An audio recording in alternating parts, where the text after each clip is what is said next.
Assalamualaikum warahmatullahi wabarakatuh. Alhamdulillahi ala ihsanih wa syukru lahu ala taufiqihi wa amtinanih. Wa asyhadu an la ilaha illallah ta'ziman li sya'nihi wa asyhadu anna Muhammadan abduhu wa rasuluhu ad-da'i ila ridwanih. Salawatu rabbi wa salamuhu alaihi wa ala ikhwanih. Para pemirsa radio muslim rahimani wa rahimakumullah.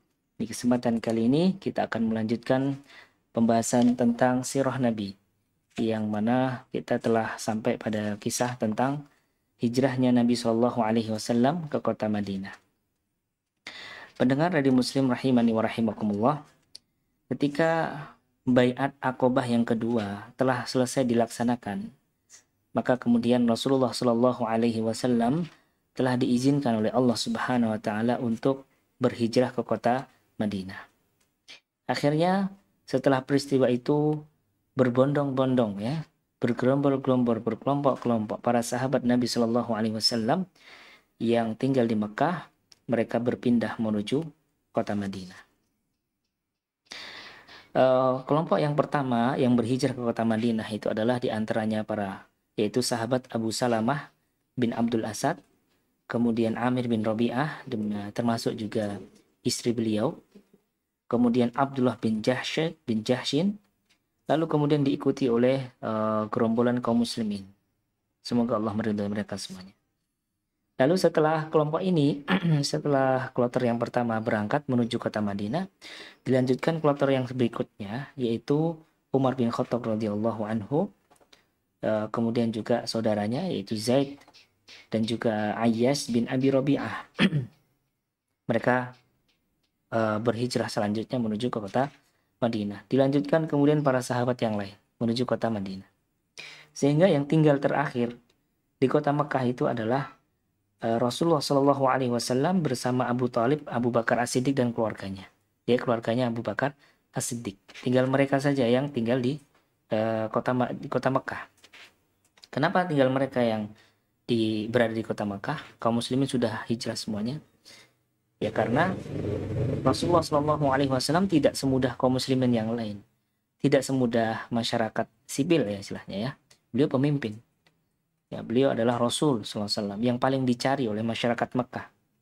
Oleh karena itu untuk keluar dari kota Mekah perlu waktu, perlu mengatur strategi ya, tidak seperti yang lain.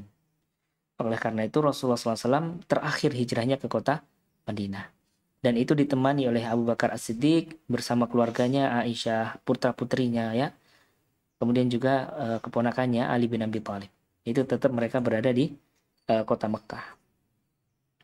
Nah, ini menunjukkan ya pemirsa sekalian bahwasanya terkadang atau seringkali kita ini mendapatkan ijabah dari doa kita itu terlambat. Seorang mendapatkan ijabah dari doanya itu terlambat. Ya, Allah akan mengijabahkan doanya di saat yang tepat.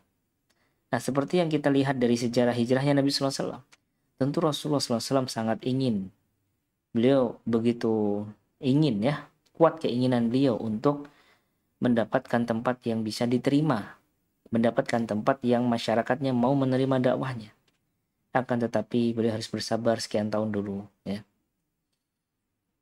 untuk berhijrah ke sebuah tempat yang beliau lebih diterima oleh masyarakatnya. Beliau bersabar dulu gitu ya.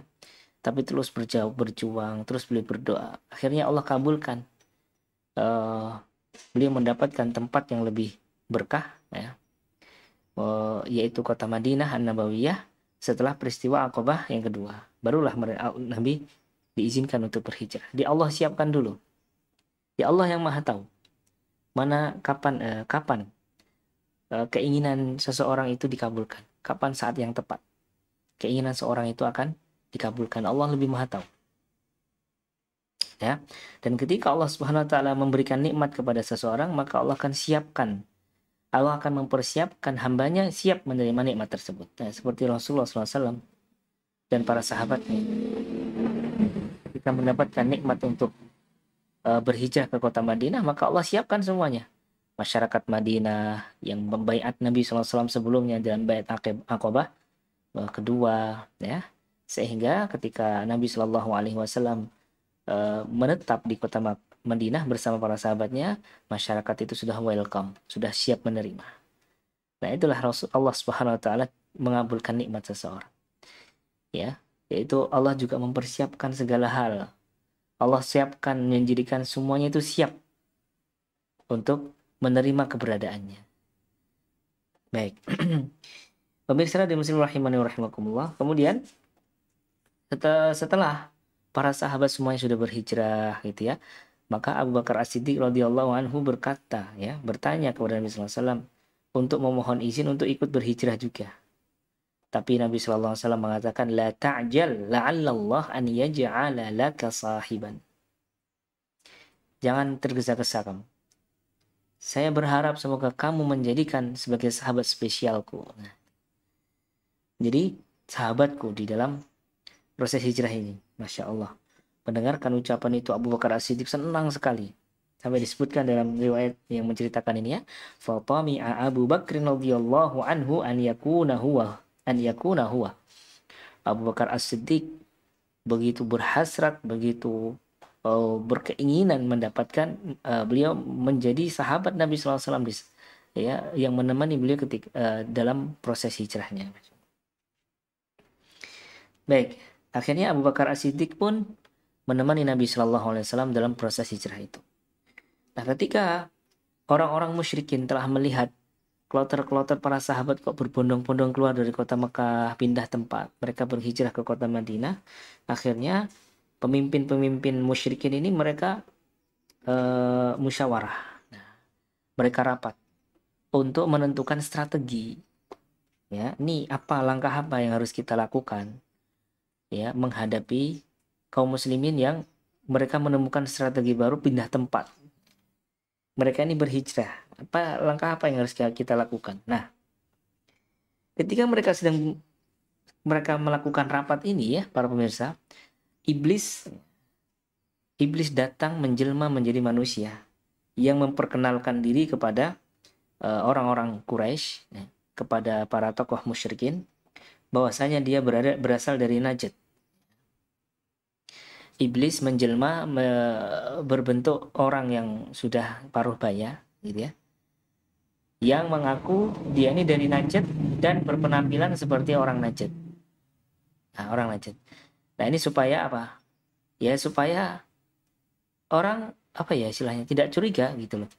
Ini orang mengaku orang bijak dari jauh, tahu keadaan situasi yang sedang ada. Oh, ini berarti orang ini orang utusan dari Tuhan atau apa gitu ya.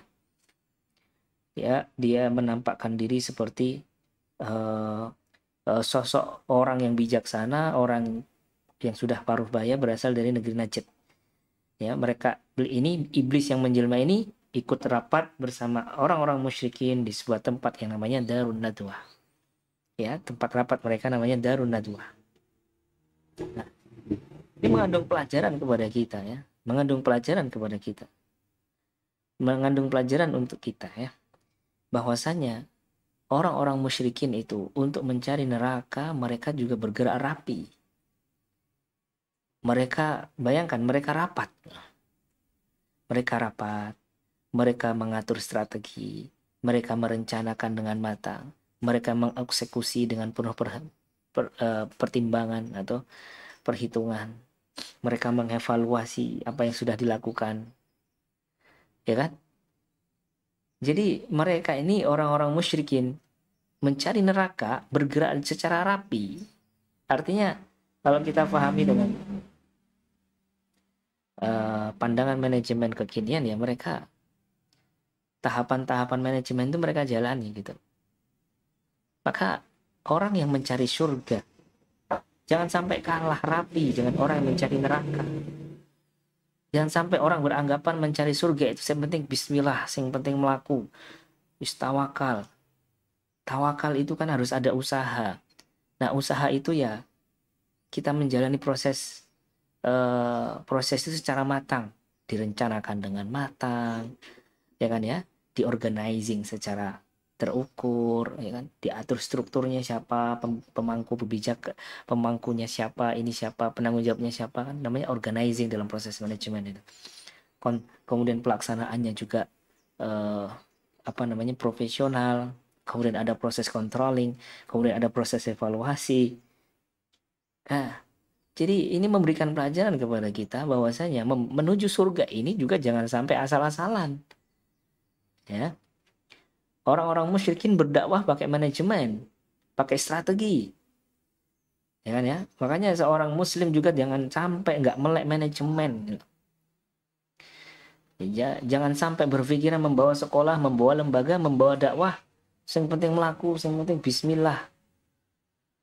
Ya kan ya? Enggak. Semuanya harus direncanakan dengan baik. Harus diukur dengan baik. Jangan sampai kalah dengan orang musyrikin. Surga lebih layak untuk kita perjuangkan, untuk kita sikapi, ya, lebih profesional daripada neraka. Begitu ya. Baik, jadi sampai setan aja ikut rapat loh. Setan aja ikut rapat demi neraka gitu kan ya, demi masuk neraka, mengajak neraka semuanya. Ya, akhirnya setan ikut rapat di situ, dan uniknya keputusan mereka apa? Keputusan mereka biarkan aja. Biarkan aja masyarakat Mekah, orang-orang muslim ini pindah ke Madinah, biarkan, alhamdulillah. Jadinya bersih Mekah ini dari gangguan-gangguan, begitu kata mereka. Ya kan ya? Jadi uniknya si iblis ini juga apa? Menguatkan keputusan itu. Padahal apa? Di balik ini kehancuran bagi mereka. Di balik ini kemenangan. Jadi iblis itu tidak tahu masalah gaib.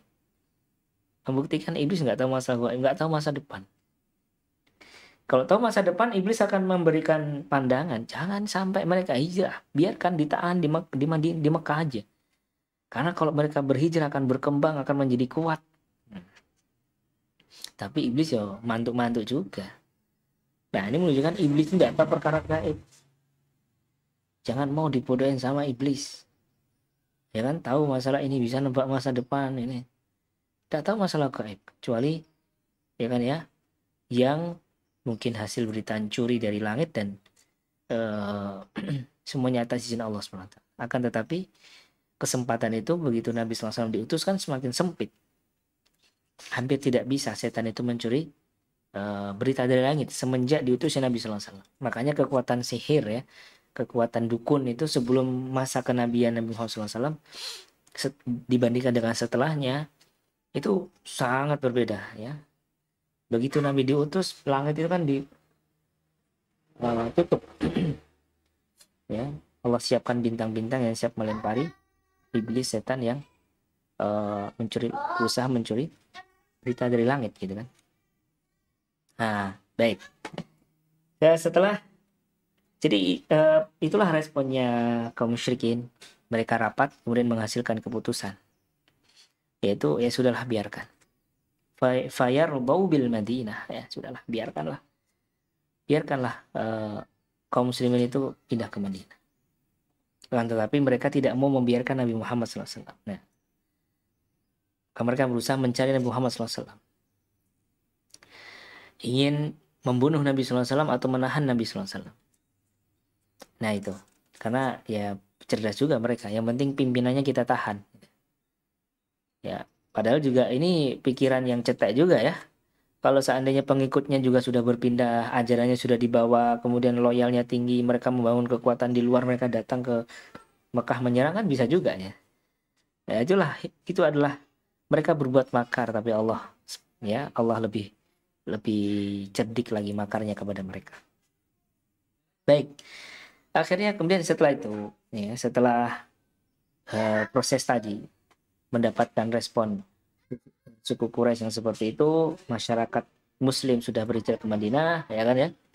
Kemudian Jibril pun datang kepada Nabi SAW, mengabarkan kepada Nabi SAW, la tabit hadhihi laila fi firashik. Kamu jangan tidur di kamarmu malam ini. Nah, Jibril datang kepada Nabi mengabarkan, malam ini kamu jangan tidur di rumah. Jangan tidur di kamarmu ini. Akhirnya Nabi SAW pun mengikuti perintah Jibril. Ketika tiba malam hari, Rasulullah SAW menjelang malam, beliau kemudian bersiap-siap untuk keluar rumah untuk pergi ke sebuah tempat. Lalu beliau SAW meminta Ali bin Abi Thalib untuk tetap tidur di rumahnya. Ya, supaya apa? supaya masyarakat Quraisy ini kecelik gitu ya. Jadi masyarakat Quraisy ini sudah mengutus sejumlah utusan untuk mencari Nabi Muhammad SAW, menangkapnya hidup-hidup atau membunuh beliau. Nah, ini strategi dari Nabi SAW berdasarkan perintah Jibril ya. Beliau minta Ali bin Abi Thalib untuk tidur di kamarnya.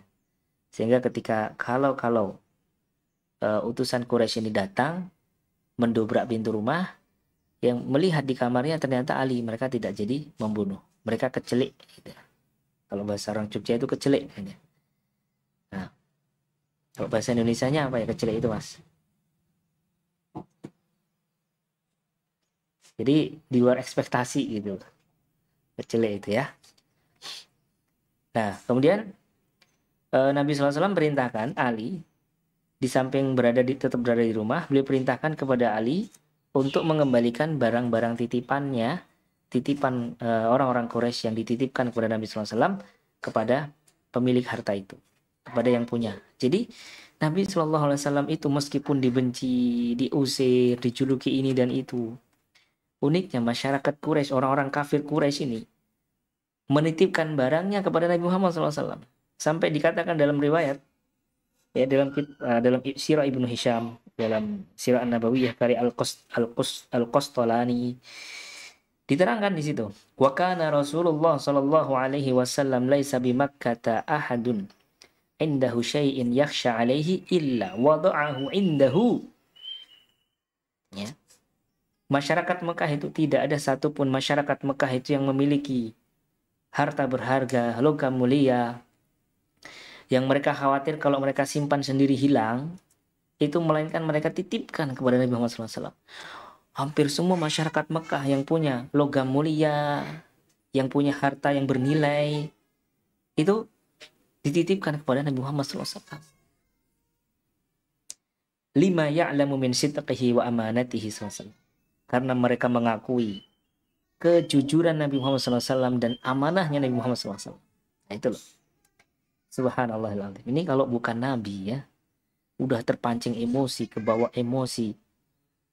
Mereka menjelek-jelekkan, mereka mengusir dari kampung halaman, mereka membunuhi para sahabat. Ya kan ya? Mereka memberikan tekanan-tekanan gitu loh, menjadikan tidak aman. Ini kalau bukan Nabi sudah terbawa emosi, mungkin kalau orang bukan Nabi bisa dibawa sekalian langsung ke Madinah. Tapi dalam keadaan seperti itu, Nabi tetap amanah.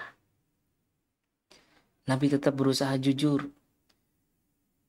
Beliau perintahkan Ali mengembalikan uang-uang itu, harta-harta titipan itu kepada pemiliknya.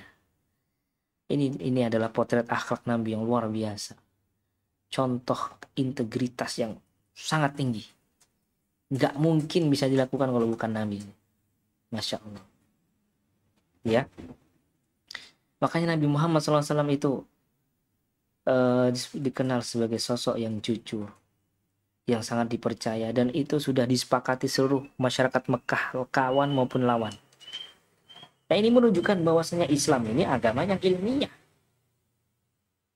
Kalau ada yang bilang Islam bukan agama yang ilmiah, ini bahlul ini. Ya, karena Islam ini dibawa orang yang sangat berintegritas. Keilmiahan itu terbukti dengan kesesuaian antara teori dengan fakta. Ya kan?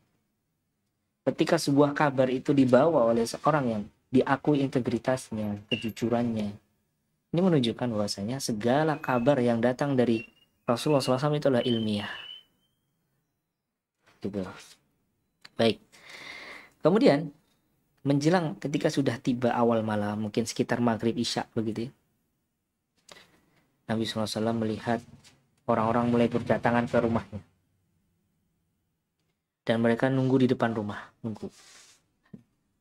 Ya, mereka ini bahlul juga. Kenapa nggak langsung digedor gitu ya. Nunggu dulu, nunggu. Akhirnya nunggu itu sampai ketiduran. Gitu. Allah pengen buat mereka capek. Dan mereka PHP ya. Mereka mendapatkan yang tidak sesuai harapan. Nunggu depan rumah sampai tidur mereka. Nah, ketika Nabi SAW, mohon maaf ya untuk tidur saya ralat. Mereka nunggu di depan rumah. Ketika mereka sedang ngobrol lengah begitu, Nabi pun keluar sambil membaca ayat dalam surat Yasin. Ya, Yasin wal Qur'anil Hakim. Yasin demi dan Al-Qur'an yang penuh dengan kebijaksanaan. Sampai pada ayat fa'akshaynahum fahum la yubsirun. Lalu kami tutup mata mereka sehingga mereka tidak melihat. Wa nathalu ala ru'usil jalisina indal bab atur.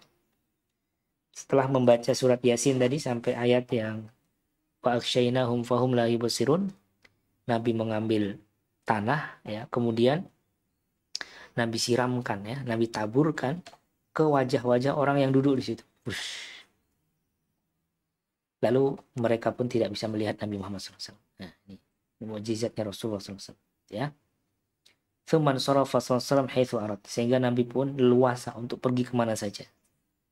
Nah, setelah peristiwa tadi, Allah SWT kemudian menurunkan ayat wa idh yamkuru bikal ladzina kafaru liyuthbituka aw yaqtuluka aw yukhrijuk wa yamkuruna wa yamkurullah wallahu khairul makirin.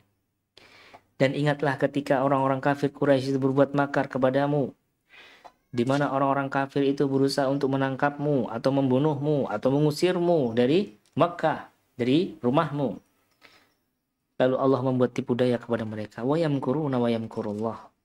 Mereka melakukan tipu daya kepada Islam, kepada Nabi Muhammad SAW. Allah pun menyikapi tipu daya mereka dengan tipu dayanya Allah. Dan Allah itu sebaik-baik pembuat tipu daya. Ya. Akhirnya kemudian Rasulullah SAW dalam keadaan ditutup kepalanya. Beliau menutupi wajah beliau supaya tidak dikenali. Ya. Beliau keluar menuju rumahnya Abu Bakar As-Siddiq. Ya. Untuk mengatur strategi dengan Abu Bakar Siddiq bagaimana perjalanan menuju Madinah. Baik, untuk cerita selanjutnya tentang kisah Rasulullah SAW setelah sampai rumahnya Abu Bakar Siddiq, ya kan? Kemudian beliau merancang strategi untuk pergi ke Madinah seperti apa? Nah, insya Allah kita akan lanjutkan pada pertemuan berikutnya. Demikian yang bisa kami sampaikan. Semoga bisa difahami dan semakin menambah kecintaan kita kepada Nabi Muhammad SAW. Dan juga menjadi pedoman dalam hidup kita dalam mengarungi setiap kehidupan kita ini. Wassallallahu ala nabiyyina Muhammadin wa ala alihi wa ashabihi ajma'in wa sallama tasliman katsira amma ba'd. Wassalamualaikum warahmatullahi wabarakatuh.